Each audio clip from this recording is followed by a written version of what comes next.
Bonsoir. Je voulais vous indiquer qu'au moment où on souhaite le 200e anniversaire du barreau de Versailles, il nous est apparu et à l'UOV intéressant d'essayer de voir l'aspect historique et d'évoquer un certain nombre de grands procès qui ont eu lieu à Versailles et qui ont non seulement marqué l'opinion, mais également apporté quelque chose à la jurisprudence ou à la législation française. Par ordre chronologique, je parlerai d'abord de l'affaire Landru.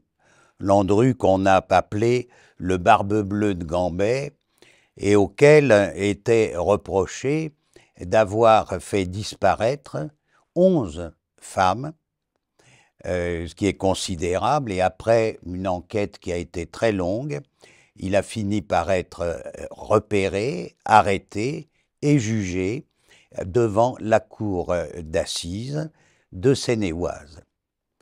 Il a été finalement condamné à mort et le problème qui se pose, c'est qu'il n'y avait pas d'éléments matériels irréfragables et notamment on n'a jamais retrouvé de cadavre. Deuxième affaire qui est assez différente, c'est l'affaire Weidmann. Weidmann, d'origine allemande, est arrivé en France en 1939, non, 30, pardon, et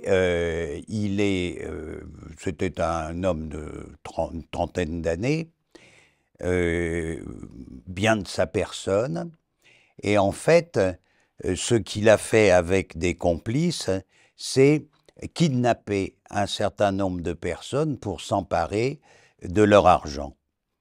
Et finalement, il y a eu quand même, je crois, une dizaine de personnes dont eux, on a retrouvé les cadavres. Il se trouve que là, le problème n'était pas tellement celui du procès lui-même parce qu'il avait reconnu les faits. Il a été condamné à mort pour ça et il a été exécuté devant la prison de Versailles, place Mignot, à côté d'ici, publiquement. Et ça a été une horreur. Et dans les journaux, on racontait ça, absolument atroce, de sorte que ça dépassait tellement l'entendement que le gouvernement a décidé de mettre fin aux exécutions publiques qui, désormais, à partir de cette date-là, auront lieu dans l'enceinte des prisons. La troisième affaire, différente aussi, l'affaire Touvier. Touvier était un ancien agent antisémite et collaborationniste sous le régime de Vichy. Il avait été condamné au sortir de la guerre en 1946 et 1947 à mort. Et puis, il a été gracié en 1971 par le président Pompidou qui souhaitait qu'on mette fin à cette haine qui continuait à se répandre. Et puis, à la suite de ça, il disparaît complètement. Jusqu'à ce qu'en 1973, un certain nombre de plaintes soient déposées contre lui pour des faits de crimes contre l'humanité. Ce qu'il faut savoir, c'est que le crime contre l'humanité est imprescriptible. Et là, il a été, donc à la suite, après s'être caché, etc., il a été finalement arrêté, mais 20 ans après. Et là, tout le problème était de savoir si effectivement la prescription n'avait pas joué et si on pouvait encore le poursuivre. La dernière affaire, qui elle est civile, c'est ce qu'on appelle l'affaire du Poussin.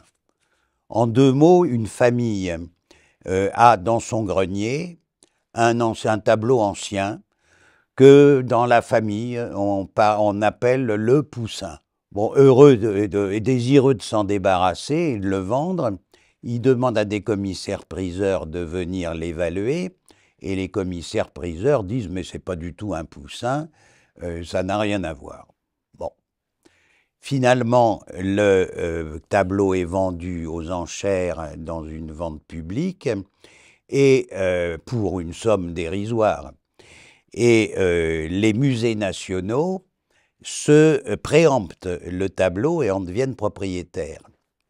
Et immédiatement après, il y a un certain nombre d'articles qui disent « mais c'est un Poussin et il sera pendant des années exposé au Louvre sous cette appellation ». De sorte que les vendeurs se disent « mais ça n'a rien à voir, on s'est fait avoir » et ils vont attaquer pour demander de la restitution du tableau.